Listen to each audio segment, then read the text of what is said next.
नमस्ते बच्चों, स्वागत है एक बार फिर संस्कृत की कक्षा में इस वीडियो के माध्यम से, जहां हम सभी आज एक बहुत महत्वपूर्ण टॉपिक पढ़ने जा रहे हैं जिसका नाम है प्रत्यय।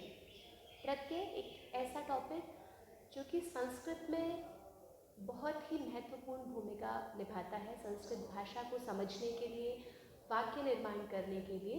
और इसी के साथ ये टॉपिक हमारी दोनों ही कक्षाओं में 4 नंबर के लिए आता भी है।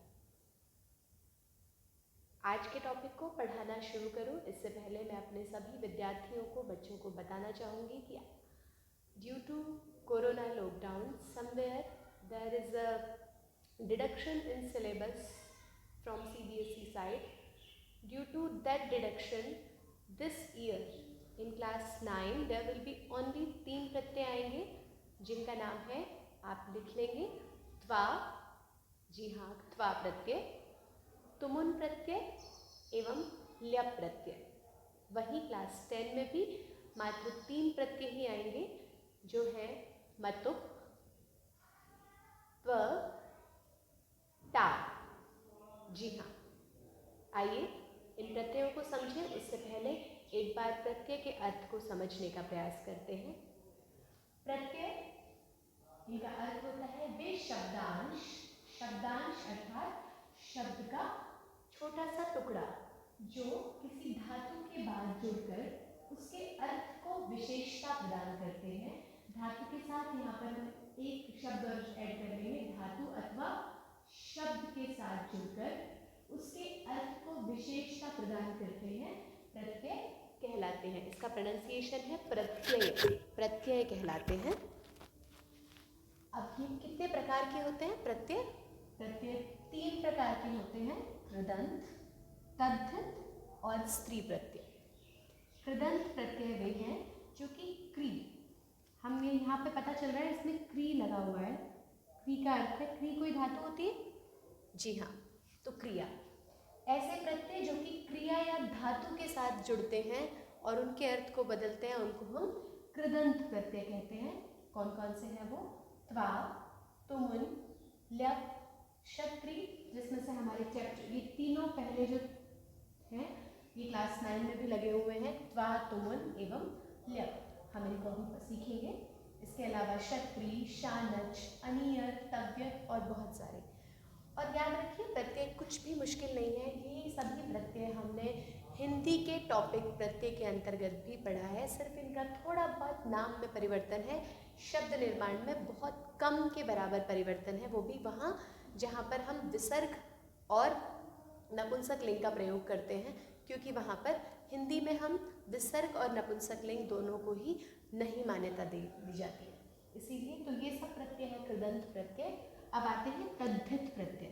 तद्धित प्रत्यय जो कि क्लास 10 में लगे हैं, जो कि संज्ञा शब्दों के साथ जुड़कर उनके अर्थ को विशेष बनाते हैं या फिर उन शब्दों को विशेषण बना देते हैं।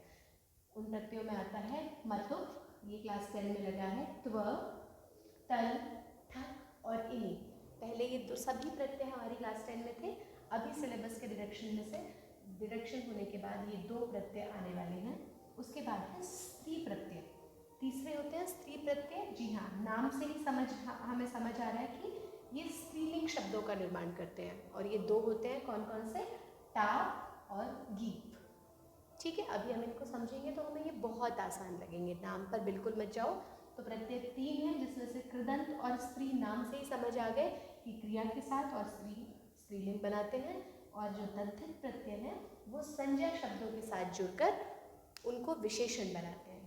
उदाहरण के तौर पे समझेंगे, हमने एक धातु सुनी है गम, जिसका अर्थ होता है जाना। बहुत ही प्रसिद्ध सी धातु है और हम सबको जब भी कभी स्कूल से घर जाने का मौका मिलता था तो हम सबसे ज़्यादा खुश होते थे। तो इसी गम धातु का उदाहरण देख लेते हैं।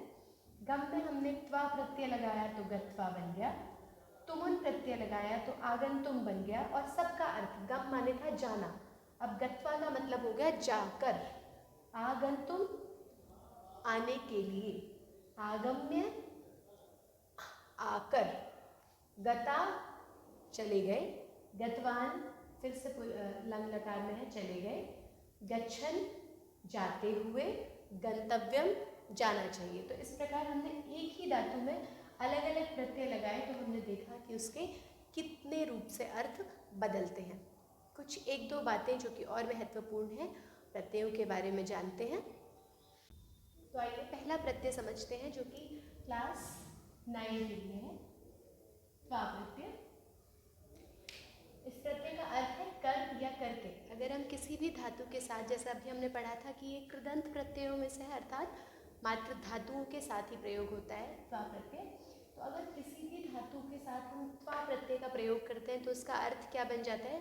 धातु के अर्थ के साथ कर या करके जुड़ जाता है। जैसे एक धातु ले ली हमने लिख, लिखना, और अगर हम ले लेंगे लिखित्वा, त्वा प्रत्यय लगा देंगे तो उसका अर्थ हो जाएगा लिख कर या लिख करके। ठीक है, अब इसमें बचता क्या है? हर प्रत्यय में संस्कृत में ना कुछ शब्दों का, कुछ वर्णों का लोप हो जाता है। तो यहाँ पर भी त्वा था, आधा क, त, वा।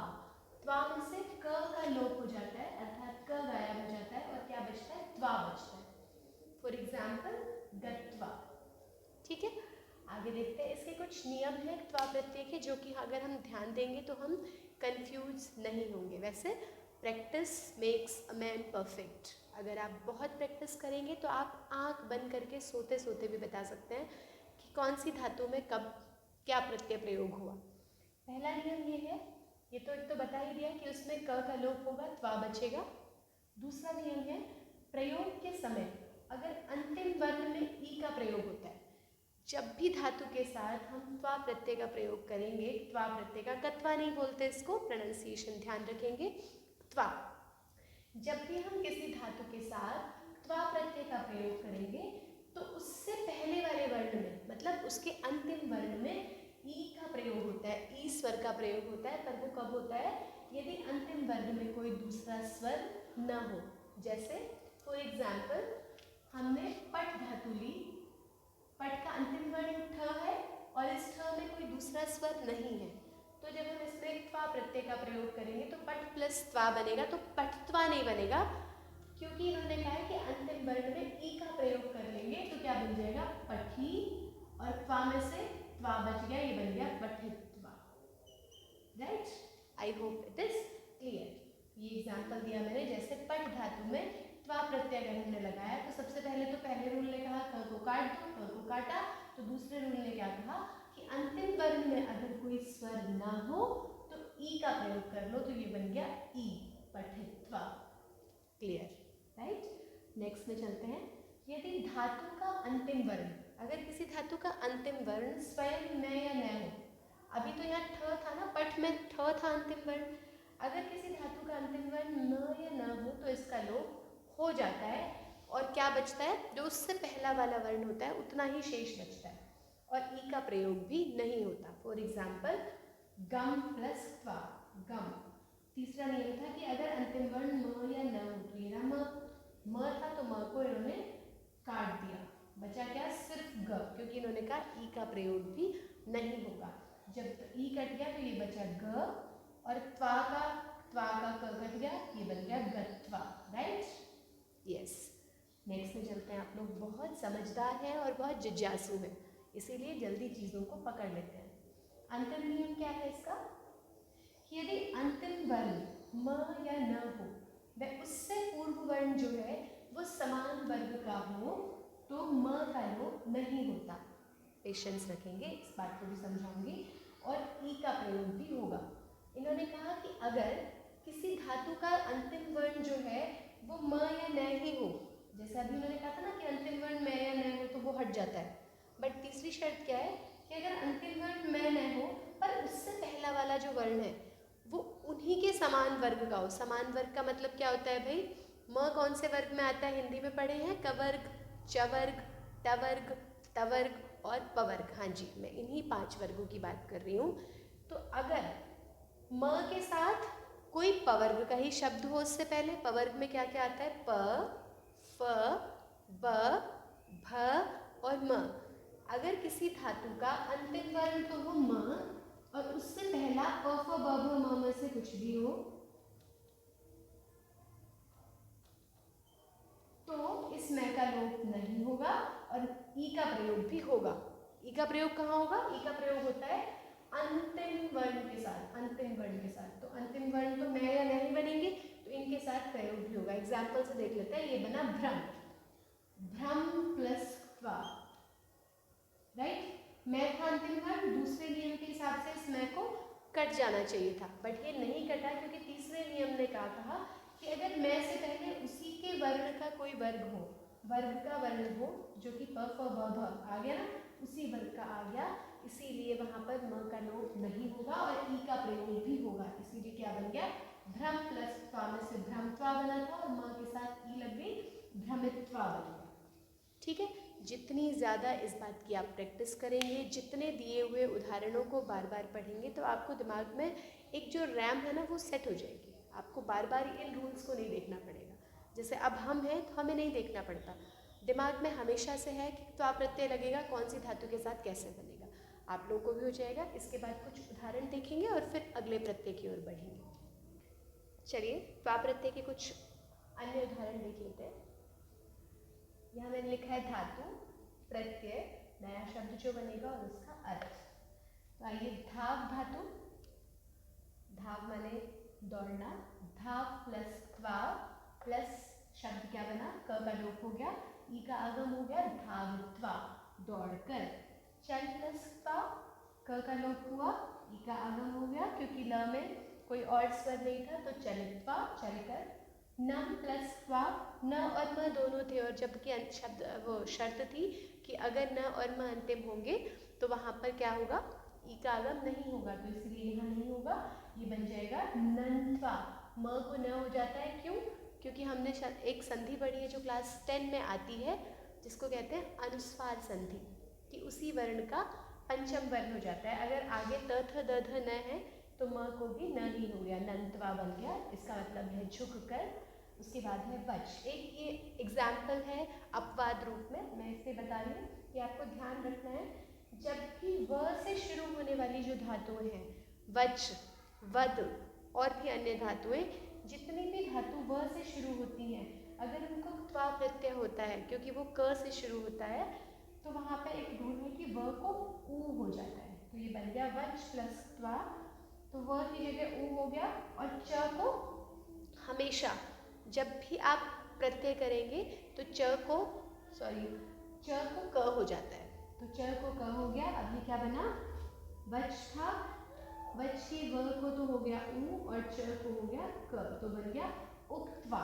दोनों आधे ही हैं, इसलिए ये व पूरा था, ये ऊ पूरा है, च आधा था, तो ये क आधा है, बन गया उक्त्वा। उक्त्वा माने कहकर। मैंने कहा और मैं कहकर चली गई, मया उक्त्वा अन्यथा गता।